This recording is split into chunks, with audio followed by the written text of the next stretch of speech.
నమస్కారం, నేను doctor Varalakshmi, consultant and Medinine homeopathy.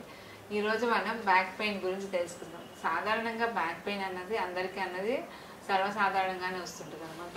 ఇది రావడానికి గల కారణాలు, లక్షణాల గురించి తెలుసుకున్నాము. బ్యాక్ పెయిన్ అన్నది మామూలుగా కొంతవరకు స్త్రీలలో అన్నది అధికంగా ఉంటుంది. ఇది మిడిల్ ఏజ్ నుంచి మనకి ఏజ్ పెరుగుతున్న కొద్దికి కొంతవరకు ఇది పెరుగుతూనే ఉంటుంది అనమాట. ఇది రావడానికి గల కారణాల గురించి తెలుసుకున్నట్టయితే సాధారణంగా మనం ఎక్కువ స్ట్రెయిన్ అయినప్పుడు కానీ, లేకపోతే మనకి నడుము భాగంలో ఏమైనా దెబ్బ తగిలినప్పుడు కానీ, లేకపోతే మనకి ఏమైనా డిస్క్లో ఏమైనా ప్రాబ్లమ్స్ కానీ, అంటే మనకి ఏదైనా డిస్క్ బల్జ్ అవ్వడం కానీ, లేకపోతే డిస్క్లో ఏమైనా అరుగుదల రావడం వల్ల కానీ, ఏమైనా డిస్క్లో ఏమైనా ట్యూమర్స్ కానీ, ఇన్ఫెక్షన్స్ కానీ, ట్యూబర్క్లోసిస్ అలాంటి కండిషన్స్లో కానీ మనకి ఇలాగా బ్యాక్ పెయిన్ అనేది వచ్చే సమస్యలు అనేది ఉంటుంది.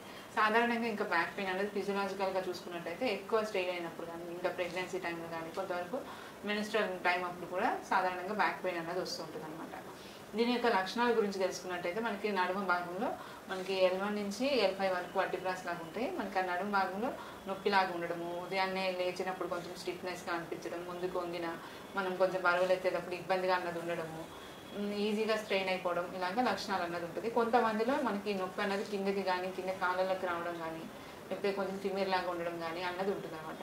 ఇది సాధారణంగా కొంతమందిలో రెస్ట్ తీసుకుంటే మనకి కొంతవరకు పెయిన్ అన్నది రిలీవ్ అవుతూ ఉంటుంది. అలా కాదు, మనకి పెయిన్ సివియర్గా ఉన్నది, మనం ఏదైనా పెయిన్ కిల్లర్ వేసుకుంటేనే మనం నొప్పి అన్నది తగ్గించుకోగలుగుతున్నాము అని అనుకున్నప్పుడు మనకి కండిషన్ అనేది క్రానిక్గానే అని అనుకోవాలన్నమాట.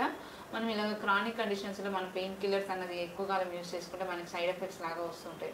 అలా కాకుండా మనకు మెడినైన్లో చూసుకున్నట్టయితే హోమియో మెడిసిన్స్ అన్నది అవైలబుల్గా ఉంటాయి.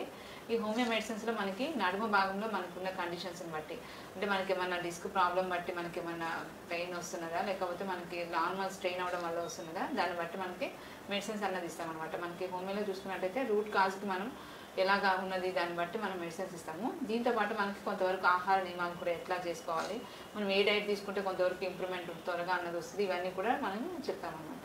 దీంతోపాటు మనకి ఇమ్యూనిటీ లెవెల్స్ బూస్టప్ అయ్యేలాగా కూడా మనకి ఇమ్యూనిటీ లెవెల్స్ పెరగడానికి అన్నది మనకి మెడిసిన్స్ అనేవి ఉంటాయండి. మనకి సాధారణంగా ఈ బ్యాక్ పెయిన్ అనేది చూసుకున్నట్టయితే మనకి ఓవర్ స్ట్రెయిన్ వల్ల అవుతున్నది, మనకి నొప్పి వస్తున్నది అనుకుంటే జనరల్గా రస్టాక్స్ అని, రూటా అని ఇట్లాగా మెడిసిన్స్ ఇస్తాం. అలా కాదు, మనకి ఏమైనా డిస్క్ బల్జ్ కానీ, డిస్క్లో అరుగుదల కానీ అన్నది ఉన్నట్టయితే మనకి అక్కడ నరాల మీద ఏమైనా ప్రెజర్ పడుతుందా, దీన్ని బట్టి మనం హైపరికం కానీ, ఇంకా కోలోసిన్స్ కానీ ఇలా మెడిసిన్స్ అనేవి ఉంటాయి అన్నమాట. దీంట్లో మనం రోగి యొక్క శారీరక మానసిక లక్షణాలన్నింటినీ తీసుకుంటూ మనం మెడిసిన్ డోసేజ్ అన్నది ఇస్తామన్నమాట. మనకి హోమియో మెడిసిన్స్ చూసుకున్నట్టయితే వితౌట్ సైడ్ ఎఫెక్ట్స్ అనేవి ఉంటాయండి. మీకు ఫర్దర్గా ఇంకేమైనా డౌట్స్ కానీ, ఏమైనా నడుము నొప్పికి సంబంధించి ఏమైనా సందేహాలు ఉన్నట్టయితే ఒకసారి మెడినైన్ని కన్సల్ట్ అవ్వండి. Thank you. సంప్రదించవలసిన నంబర్ 9398590286 మరియు 9281000268. Website medinine.info.